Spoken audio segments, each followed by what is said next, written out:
আচ্ছা, আপনি কি একটা জিনিস লক্ষ্য করেছেন যে আপনার বাচ্চার চোখ জন্মের পর থেকেই ডান দিকে, বাঁ দিকে অথবা উপরে বা নিচের দিকে বেঁকে আছে? যদি এমন থাকে তাহলে সেটা কি স্বাভাবিক?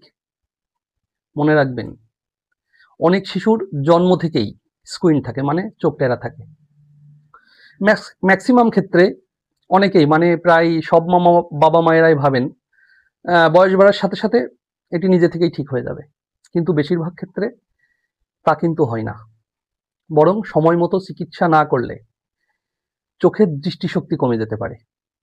এমনকি এই সমস্যার জন্য চোখে অ্যাম্বলিওপিয়া হয়ে যেতে পারে, অর্থাৎ যাকে অলস চোখ বলা হয়। কিন্তু ছোট বয়সেই যদি আপনি এই সমস্যার জন্য চিকিৎসা করেন, তাহলে কিন্তু সহজে এটা ঠিক করা সম্ভব।